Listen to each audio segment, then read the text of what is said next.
Bienvenue fidèles téléspectateurs à ce nouveau numéro d'Agenda Médical. C'est toujours un plaisir de vous savoir nombreux en train de nous suivre.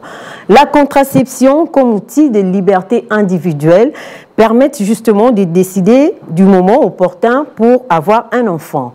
Nous allons recevoir pour vous Madame l'infirmière Amdi Luzeka, avec qui nous allons échanger largement autour de ces sujets très importants. Bienvenue Madame Amdi. Merci Madame France. J'espère que vous allez bien. Je vais très bien, merci. Très bien Madame. Pour vous, en tant que corps médical, c'est quoi la contraception? La contraception, c'est l'ensemble de méthodes qu'on utilise, qui peuvent être temporaires, réversible ou définitive pour éviter une grossesse non désirée, tout simplement. C'est l'ensemble de méthodes qu'on utilise pour éviter une grossesse non désirée. Les méthodes contraceptives, bien sûr. Et qui peut utiliser les méthodes contraceptives? Les femmes, les hommes et les femmes également, ou encore les adultes mariés? Je répondrai en disant que les femmes en âge de procréer, toute femme qui déjà a la capacité de donner naissance, a droit à choisir une méthode contraceptive, mais il y a aussi les hommes qui ont aussi une contraception uniquement à eux. Bien qu'on n'en parle pas souvent, mais c'est très rare en tout cas, parce que généralement c'est seulement les femmes qui ont cette habitude-là d'utiliser des méthodes contraceptives. Et si on peut parler de types, il y a combien de types de méthodes contraceptives parmi ces contraceptions, lesquelles aussi peuvent justement protéger contre les infections sexuellement transmissibles? Alors nous avons 5 types de méthodes contraceptives. Si je peux le citer, on a la contraception hormonale, on a le dispositif intra-utérin, on a la contraception naturelle, on a la méthode des barrières et aussi la stérilisation. Donc chaque méthode a sa spécificité. Et en ce qui concerne les méthodes qui protègent des infections sexuellement transmissibles ou de maladies sexuellement transmissibles, il n'y a que le préservatif qui protège de ces infections. Parce que les préservatifs, c'est une contraception de barrière. Et pourquoi elle nous protège des IST? Tout simplement parce qu'il n'y a pas de contact direct de fluides entre les deux partenaires. C'est pour cette raison-là que nous sommes protégés des infections sexuellement transmissibles. Et ces préservatifs, c'est les femmes qui utilisent et les hommes également? Exactement. Et déjà dans la société, ce sont plus les hommes qui utilisent les préservatifs masculins. Mais il y en a aussi pour les femmes. Il y en a aussi. Vous avez cité tout à l'heure le préservatif. C'est vrai que dans la méthode contraceptive hormonale, il y a des implants, il y a des stérilés que les femmes utilisent. Mais chacun peut choisir en fonction de mode de vie et de ses préférences. Exactement. On est libre de choisir. C'est vrai, on peut se dire, bon, je veux peut-être une... comme contraception, je veux une contraception hormonale. Mais il faut se rendre chez le médecin. C'est en évaluant l'état de santé général qu'on saura quel type de contraception va mieux avec votre état de santé. Mais à cela ne tient, vous pouvez proposer quand même au médecin, au personnel soignant, ce que vous désirez. Et ensemble, avec lui, il verra dans la mesure du possible quelle contraception adopter par rapport à votre état de santé. Si je comprends bien, ce n'est pas à vous seul de choisir justement ce que vous voulez. Après examination, c'est au médecin de choisir ce que vous pouvez utiliser voilà, il vous propose, avec en fait. votre convenance, bien Voilà, sûr. Et ma question est celle de savoir lesquelles de contraception ou de méthode contraceptive est-elle définitive?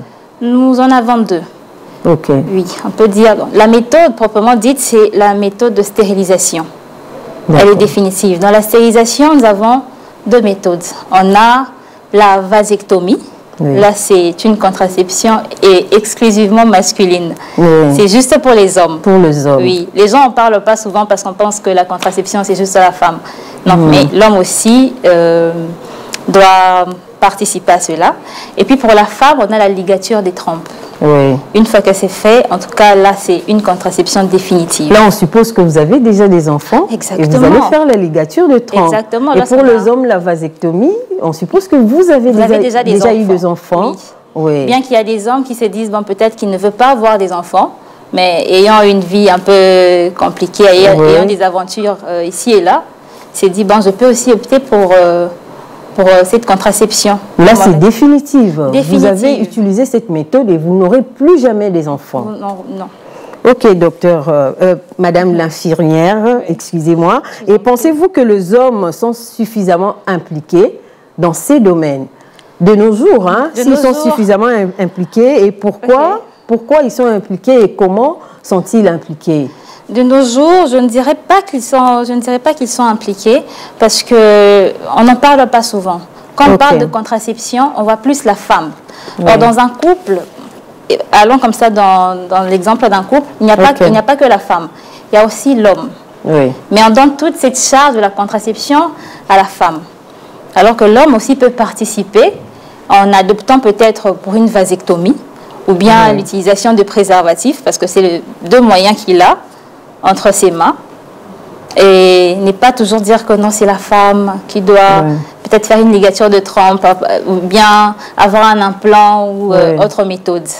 Donc, parce que je vois généralement, on le voit couramment, hein, si une femme mariée, je parle de femme mariée, tombe enceinte par exemple, ou encore les enfants se suivent, la faute incombe toujours à la femme. Et les gens aiment toujours rejeter la faute à la femme. Ah, exactement, c'est ça.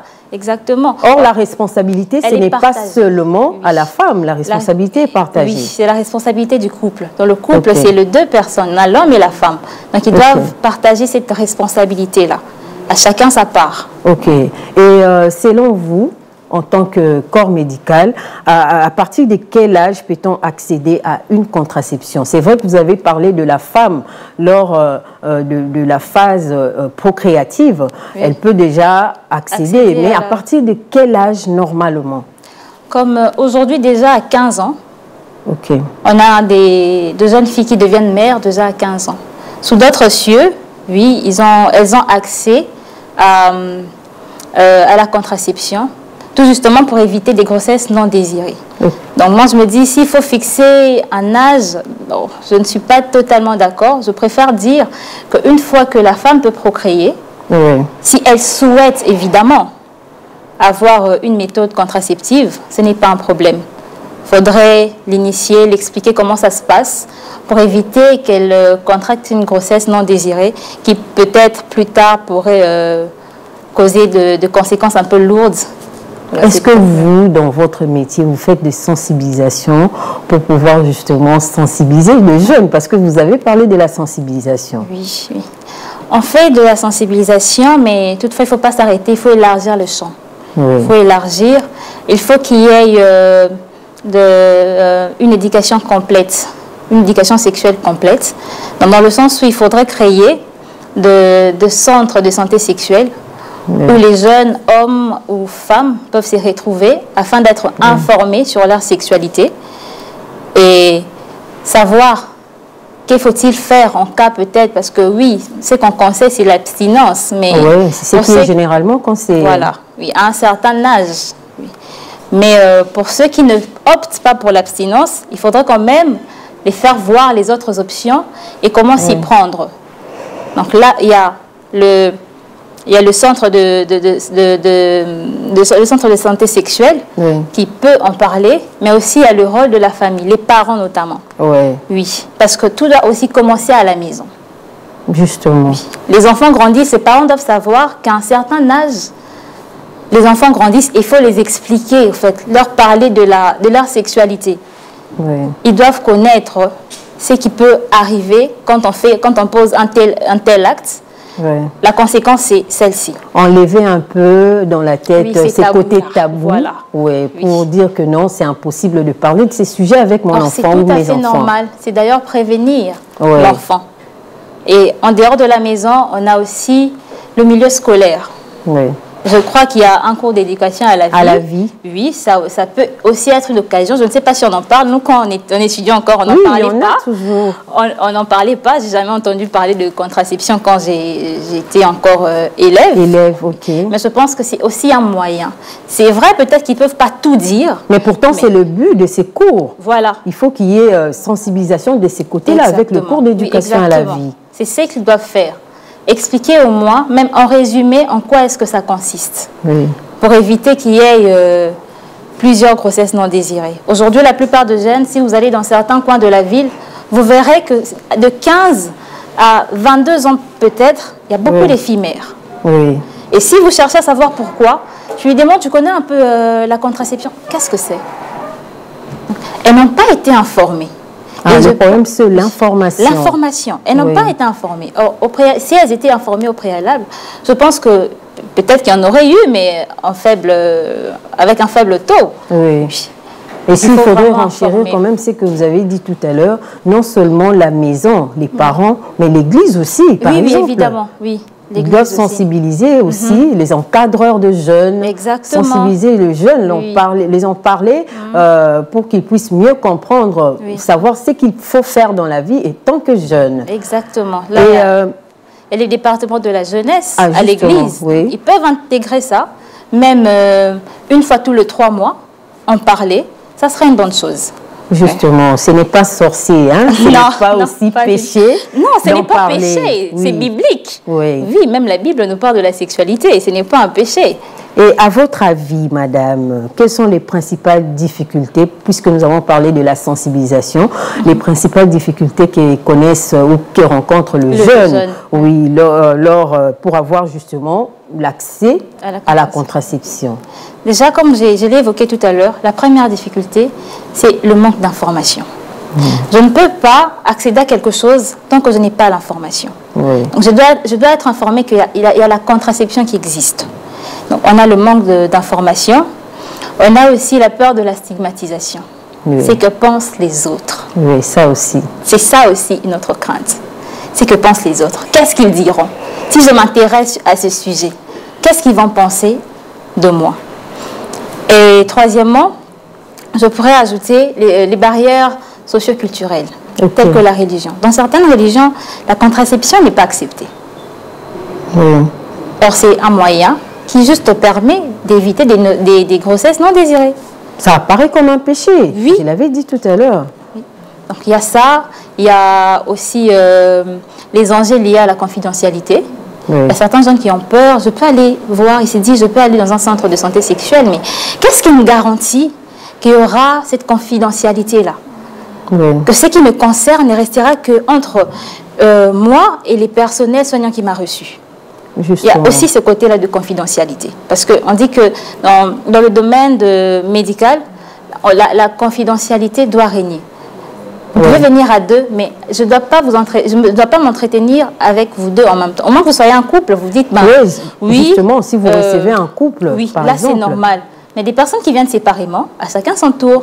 Et je ne suis pas censée dire même un seul mot de ce que j'ai eu dans l'entretien précédent. C'est lui que j'ai reçu. Il faut respecter la déontologie. Exactement, exactement. Et un autre facteur, je me dis aussi, il y a l'inégalité socio-économique, parce qu'il y a des contraceptions qui coûtent. On n'a pas tous le même moyen. Il y a, supposons peut-être s'il faut acheter la pilule, 5 $, c'est juste un exemple que je donne. 5 $ tout le mois. Ça peut être facile pour vous, mais pas pour l'autre. Voyez, donc il y a aussi le coût qui peut faire à ce que quelqu'un ne puisse pas suivre une contraception qu'il désire vraiment. parce qu'il n'a pas de moyens. D'accord, Madame Hamdi.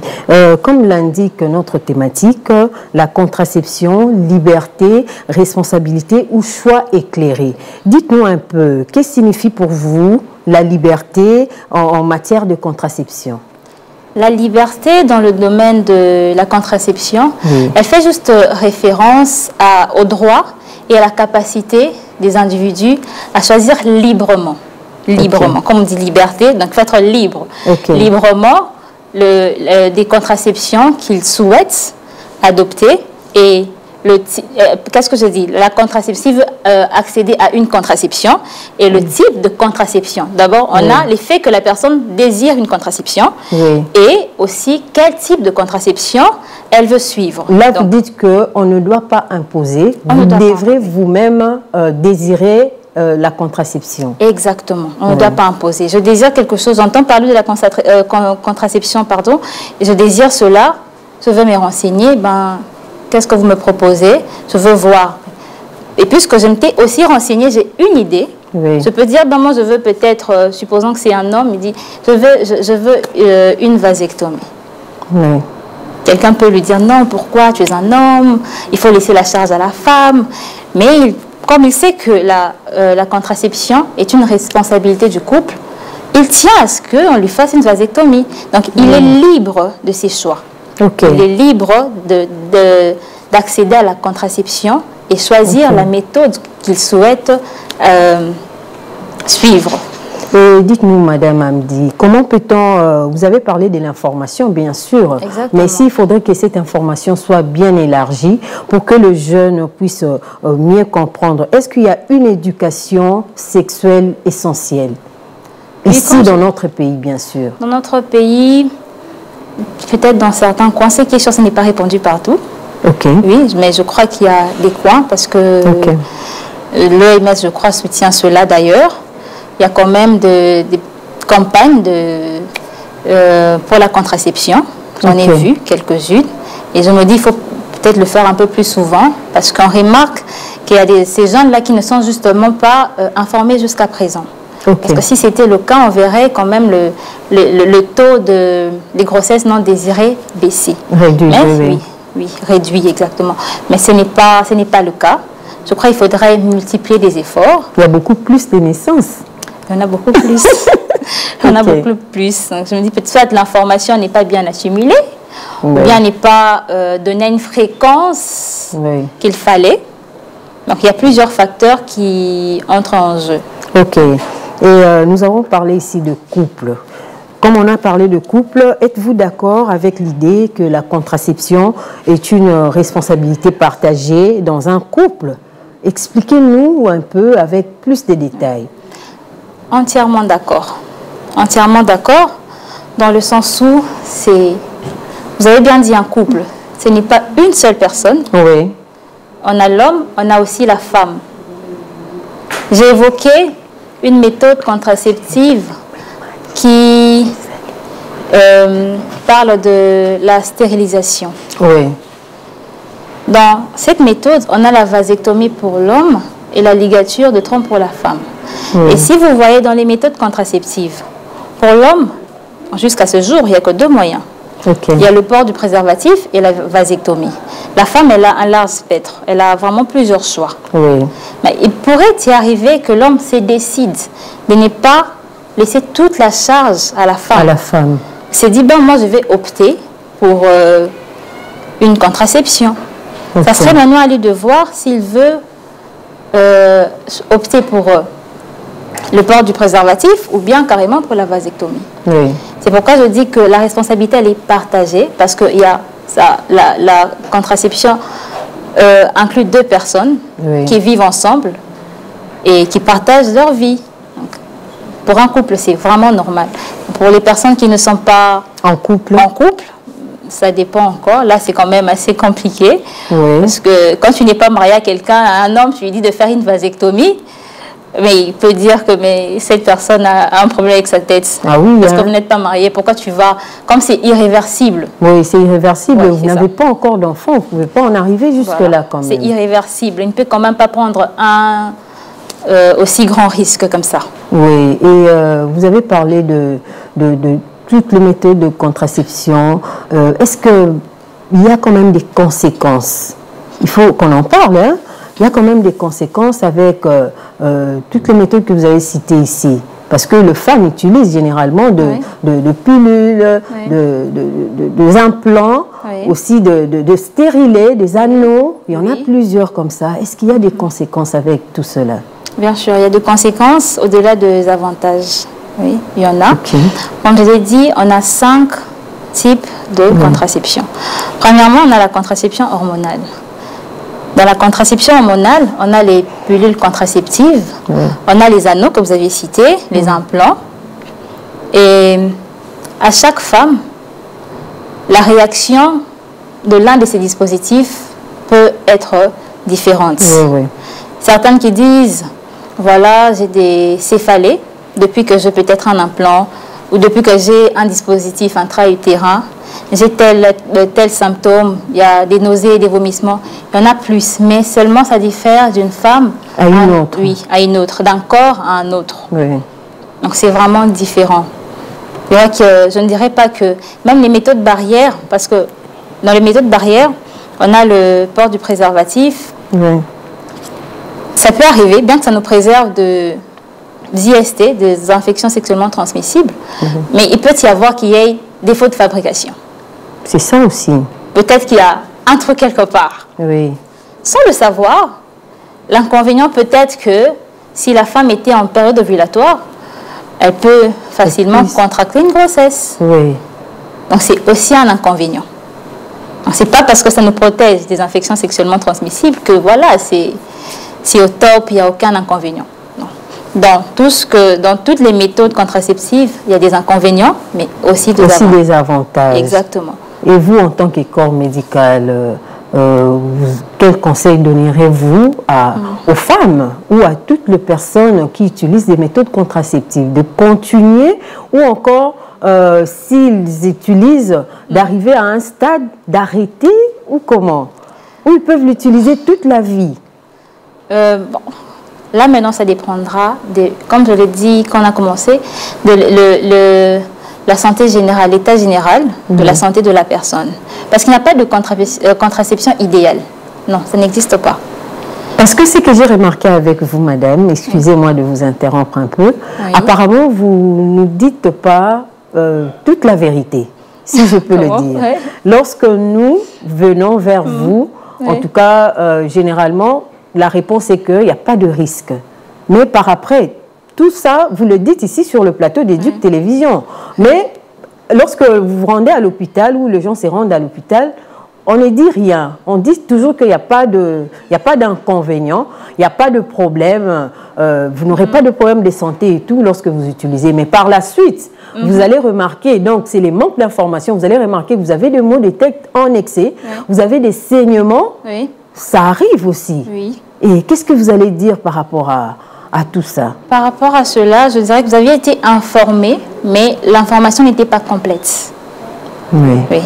Parce que c'est que on vous parle des avantages, on vous dit, parce que le plus grand avantage, c'est éviter une grossesse non désirée.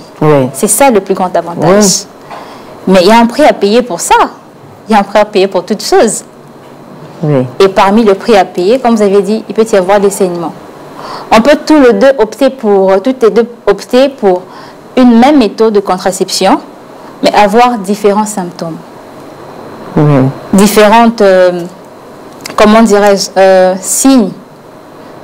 Différents signes. Vous pouvez avoir des saignements. Moi, je peux avoir de maux de tête. Mais ce sont des inconvénients dus peut-être à l'implant. Donc, simplement pour dire qu'il y a des inconvénients. Si peut-être on ne vous l'informe pas, vous pourriez quand même demander, est-ce qu'à cette méthode contraceptive, y a-t-il des inconvénients? Il y a des répercussions qui peuvent se suivre par la suite. Il faut justement poser aussi la question de pouvoir savoir. Ça peut arriver que le personnel soignant a omis de vous le dire, par oubli. Mais quand vous rappelez comme ça, il vous dira qu'il y a ça, il y a tel autre symptôme que vous pouvez voir. Mais ce n'est pas tout au long de la contraception. Ça peut être au début. ou juste peut-être quelques jours, ça dépend en tout cas. Mais ce n'est pas du début à la fin. Parce que quand vous remarquez ça, ça signifie qu'il y a quelque chose qui n'y va pas. Oui. Il y a quelque chose qui n'y va pas. Comme c'est, je peux dire comme dans le cas d'un plan, c'est un corps étranger. Oui. C'est un corps étranger et il aura ses caprices. Là, c'est tout au début, au fur et à mesure que ça s'imprègne dans votre corps et vous allez voir que tout sera stabilisé. Exactement. Et lorsque vous recevez des gens, par exemple, dans votre centre de santé, vous, en tant que corps médical, vous préférez que les femmes mariées viennent pour avoir l'utilisation de méthodes contraceptives ou les jeunes filles également? Selon votre préférence à vous. Femmes mariées ou jeunes filles, donc toute personne en âge de procréer. Oui. Parce qu'aujourd'hui, on des enfants, pas seulement les femmes mariées. Parce qu'on a parlé de la responsabilité, madame. Ça, il ne faut pas oublier. Oui, c'est ça. Il faut être responsable. La responsabilité, c'est pas seulement quand on est marié. Oui. Pas seulement quand on est marié. Déjà en âge de procréer, on se dit, tu peux devenir parent à n'importe quel moment. Oui. Donc tu dois ça peut arriver même avant le mariage. Même avant le mariage. Oui, justement. Donc tu dois être responsable de tes actes. Oui. Tu dois savoir comment te tenir, tu dois savoir comment gérer ta santé sexuelle. Oui. Donc marié ou pas, il faut quand même en parler, même aux garçons aussi. Oui. Pas seulement aux filles, hein, oui, parce que beaucoup de gens confondent, pensent seulement que la sexualité, c'est seulement approprié aux filles, aux jeunes femmes, aux jeunes filles. Or, c'est à tout le monde qu'on doit en parler pour qu'ils puissent comprendre, parce qu'il y a aussi de jeunes garçons qui utilisent abusivement. Donc, il faut le faire comprendre, sensibiliser pour qu'ils puissent mieux agir en tant que responsable, comme nous parlons de la responsabilité. C'est vrai qu'il y a la liberté, le libre choix, mais aussi la responsabilité. Oui, il faut être responsable de ses choix, de ses libres choix. Oui. Parce qu'on ne vous l'a pas imposé, vous aviez été libre, vous avez fait un choix. Donc, quant à vous d'être responsable de ces choix. Merci beaucoup, Madame Hamdi. Je sais que ce sujet est très vaste. Oui, peut-être avec le temps, on va encore en parler. On va continuer d'en parler. C'est très important pour pouvoir justement sensibiliser au maximum, non seulement les jeunes, même les adultes, parce qu'il y a beaucoup d'adultes qui ne connaissent pas non plus. Donc, il faut justement sensibiliser. La contraception dont on a parlé tout à l'heure est bien plus qu'un simple moyen de prévenir une grossesse. Elle est un symbole fort de liberté, un devoir partagé, des responsabilités et un droit fondamental d'accéder à une information complète et fiable pour faire un choix éclairé. C'est de ces sujets dont on a parlé aujourd'hui. Je vous remercie encore une fois de plus, Madame Hamdi Luzeka. Et à vous, fidèles téléspectateurs, c'était un bonheur de partager ces moments avec vous. Vous avez suivi tout le conseil, comment procéder, comment accéder à ces méthodes contraceptives dont on a parlé tout à l'heure avec Madame l'infirmière Hamdi Luzeka. Merci à vous de nous avoir suivis et bonne suite de programme sur la RT Éduc. Bye bye.